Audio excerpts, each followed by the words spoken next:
بسم اللہ الرحمن الرحیم نحمدہ ونصلی ونسلم علی رسولہ الکریم اما بعد۔ محرمات شریعہ سے بچنے میں انسانیت کا شرف ہے۔ شریعت اسلامیہ میں کھانے پینے اور پہننے میں اور زندگی کے دوسرے اعمال و اشغال میں حرام اور حلال کی پابندیاں ہیں۔ انسانوں کو یہ پابندیاں ناگوار ہیں، لیکن وہ یہ نہیں سمجھتے کہ پابندی شرافت انسانی کی وجہ سے ہے۔ چونکہ انسان مکرم ہے، عقل مند ہے، سردار ہے، اس لیے اس پر پابندیاں لگائی گئی ہیں۔ اگر انسان پر کوئی بھی پابندی نہ رہے اور اس کو شتر بے مہار کی طرح چھوڑ دیا جائے تو انسانوں اور جانوروں میں فرق ہی کیا رہے گا؟ جانور جو چاہتا ہے کھاتا ہے، جہاں چاہتا ہے منہ مارتا ہے، سب کے سامنے جفتی کرتا ہے۔ انسانیت کے شرف کو اجاگر کرنے کے لیے اس پر پابندیاں لگائی گئی ہیں، لیکن دور حاضر کے انسان کو یہ پابندیاں ناگوار ہیں۔ یورپ اور امریکہ کے انسان کھانے پینے کی آزادی اور نفسانی خواہشات کو پورا کرنے میں ذیل میں حیوان بن کر رہ گئے ہیں اور انہیں حیوانیت پسند ہے۔ ایسے لوگوں کے بارے میں اللہ جل جلالہ قرآن مجید میں سورہ محمد میں فرماتے ہیں، والذین کفروا یتمتعون ویأکلون کما تأکل الانعام والنار مثوی لہم، اور جن لوگوں نے کفر اختیار کیا وہ چیزوں سے نفع حاصل کرتے ہیں اور کھاتے ہیں جیسے جانور کھاتے ہیں، اور دوزخ ان کا ٹھکانہ ہے۔ گویا یہ لوگ اپنی خواہشات کے پیچھے چلتے ہیں اور انہیں کو اپنا معبود بنا رکھا ہے۔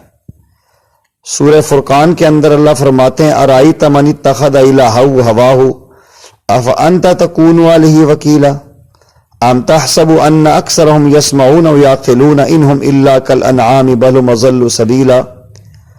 آپ بتلائیے کہ جس نے اپنی خواہشات نفس کو اپنا معبود بنا لیا، کیا آپ اس پر مسلط رہیں گے؟ کیا آپ خیال کرتے ہیں کہ ان میں سے بہت سے سنتے یا سمجھتے ہیں؟ وہ تو بس جانوروں کی طرح ہیں، بلکہ ان سے بھی بڑھ کر بدتر ہو کے راہ سے بھٹکے ہوئے ہیں۔ یورپ میں فرینڈ شپ عام ہے، لڑکے لڑکیاں دوست تلاش کرتے پھرتے ہیں، ریلوں میں بسوں میں معاشقے مظاہرے ہوتے ہیں۔ بعض پارک ایسے بنا دیے گئے ہیں جن میں علی الاعلان سب کچھ کرنے کی اجازت ہے۔ یہ سب حیوانیت نہیں تو اور کیا ہے؟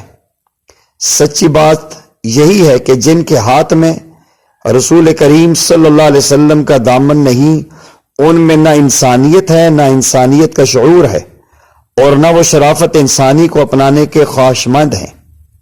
جن چیزوں کا کھانا پینا شریعت اسلامیہ میں حرام قرار دیا گیا ہے، ان کے حرام قرار دینے میں بڑی بڑی حکمتیں ہیں۔ خبیث چیزیں حرام قرار دی گئی ہیں، پاکیزہ چیزیں حلال کھانے کی اجازت دی گئی ہے۔ سورہ اعراف میں آقا کریم خاتم الانبیاء صلی اللہ علیہ وسلم کی صفات بیان کرتے ہوئے فرمایا گیا کہ یحل لہم الطیبات ویحرم علیہم الخبائث، آپ ان کے لیے پاکیزہ چیزوں کو حلال قرار دیتے ہیں اور خبیث چیزوں کو حرام قرار دیتے ہیں۔ خبیث چیزیں، یہ خبیث کون سی چیزیں ہوتی ہیں؟ جو گندی ہیں، گنونی ہیں، شریف انسان کی طبیعت اسے قبول نہیں کرتی۔ حشرات الارض، کیڑے مکوڑے، سانپ، بچھو، چوہا، چھپکلی، گرگٹ، مکھی، مچھر، کھٹمل، یہ ان ساری خبائث میں سے ہیں۔ اور وہ چیزیں بھی خبیث ہیں جن کی انسان کی عقل مندی اور ہوش مندی زائل ہو جاتی ہے جن کے استعمال سے، جیسے شراب ہے۔ اور وہ چیزیں بھی خبیث ہیں جس سے اخلاق انسانی پہ اثر پڑتا ہے، جن کے کھانے سے انسان میں ظلم اور بے رحمی اور بے حیائی کی صفت پیدا ہوتی ہے۔ جو جانور پھاڑ کر کھاتے ہیں، جیسے درندے، چیت ہے، شیر ہے، چیتا ہے، بیڑیا ہے، کتا ہے، بلی ہے، جیسے شکرا ہے، باز ہے، حملہ کر کے شکار کرنے والے پرندے، ان سب کا کھانا حرام قرار دیا گیا ہے تاکہ انسان میں وحشی پن، ظلم اور بے رحمی کی صفت پیدا نہ ہو۔ سور کو نجس العین قرار دیا گیا ہے، اس کے کھانے والوں میں بہت زیادہ بے حیائی ہے۔ یورپ امریکہ میں کثرت سے کھایا جاتا ہے، اور اسی کثرت کی وجہ سے وہاں بے شرمی اور بے حیائی کا رواج عام ہے، بلکہ وہاں بے حیائی ہنر اور حیا عیب بن کر رہ گئی ہے۔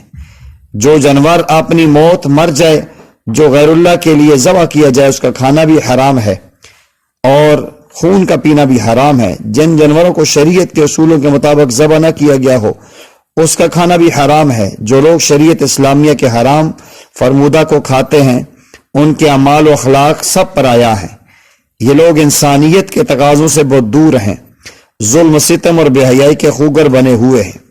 اللہ تعالیٰ نے افزاش نسل کے لیے اپنی مخلوق میں شہوت رکھ دی ہے اور اولاد کی پرورش کرنے کے لیے محبت اور ممتا کا ایک درجہ رکھ دیا ہے۔ جس طرح کھانے پینے کی اشیاء میں حلال اور حرام کی تفصیلات ہیں، اس طرح نکاح اور مرد عورت کے باہمی استمتاع میں بھی تفصیلات ہیں۔ حلال اور حرام کے مسائل ہیں، یہ پابندیاں بھی انسانیت کا شرف بلند کرنے کے لیے ہیں۔ نکاح شرعی کسی عورت سے کیا جا سکتا ہے، جن عورتوں سے نکاح نہیں ہو سکتا ان میں محرمات نسبیہ ہیں، مائیں ہیں، بیٹیاں ہیں، بہنیں ہیں، خالائیں ہیں، بھانجیاں ہیں، پھوپھیاں ہیں، بھتیجیاں اور رضاعی رشتے بھی حرمت میں ہیں، اور حرمت مسائرت بھی ہے، جمع بین الاختین بھی ہے، حرام ہے۔ جب تک ایک عورت کسی دوسرے کے نکاح میں ہے اس سے کسی شخص کا نکاح نہیں ہو سکتا۔ نکاح کے بارے میں یہ سب تفصیلات ہیں اور ان میں بڑی حکمتیں۔ انسان میں جو ایک حیا کا جوہر ہے اور محرمات کی تفصیل میں اس کا خاص لحاظ رکھا گیا ہے۔ نصارہ کو چھوڑ کر جن کے یہاں عقیدہ تکفیر نے بے حیائی کو عملاً جائز قرار دیا ہے، دیگر غیر مسلم اقوام میں بھی اپنی محارم عورتوں سے نکاح کرنا حلال نہیں ہے۔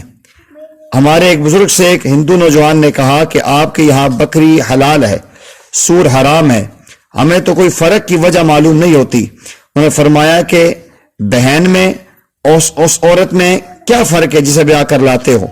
یہ سن کر وہ خاموش ہو گیا۔ بات یہ ہے، انسانوں میں اگرچہ ادیان اور فرقے بہت سے ہو گئے ہیں، لیکن تھوڑے بہت انسانیت کے تقاضے اکثر اقوام میں باقی ہیں جو ان کے باپ آدم۔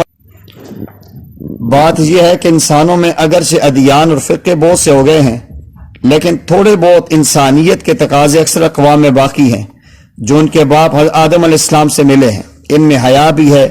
جنت میں جب حضرت اور ان کی بیوی نے اس درخت میں سے کھا لیا جس کے بعد جانا منع فرما دیا گیا تھا، اس درخت کے کھاتے ہی دونوں کے جسم کے کپڑے گر گئے۔ کپڑوں کا گرنا تھا، وہ دونوں جنت کے پتے لے کر اپنے جسم پر چپکانے لگے، حالانکہ دونوں آپس میں میاں بیوی تھے۔ قرآن کہتے ہیں وَتَفِقَا يَخْصِفَانِ عَلَيْهِمَا مِنْ وَرَقِ الْجَنَّةِ۔ صحیح اور پوری انسانیت انبیاء علیہ السلام کے اتباع کے بغیر نہیں مل سکتی۔ خاتم النبیین، آخری نبی صلی اللہ علیہ وسلم، جو ہر عربی اور عجمی، کالے اور گورے کی طرف مبعوث ہوئے ہیں، ان کے اتباع کے بغیر نہ دنیا درست ہے نہ آخرت میں نجات ہے۔ اسی وجہ سے میں کہتا ہوں کہ اسلام انسانیت کا دوسرا نام ہے۔ انسان وہ ہے جو اپنے خالق کو مانے اور اس کے حقوق ادا کرے، اور جو اس نے جو دین بھیجا ہے اس کو قبول کرے اور بندوں کے حقوق ادا کرے جو اخلاق عالیہ کو اختیار کیے بغیر ادا نہیں ہو سکتے۔ اس لیے اللہ جل جلالہ سے ہمیں دعا کرنی چاہیے کہ ہم محرمات شریعہ سے بچیں، اسی کے اندر انسانیت کا شرف ہے، انسانیت کا عروج ہے۔ اللہ جل جلالہ ان قرآن و سنت کی تعلیمات کو سمجھ کے محرمات شریعہ سے بچنے کی توفیق دیں اور انسانیت کا شرف ہم سب کو نصیب فرمائے۔ وما علینا الا البلاغ المبین۔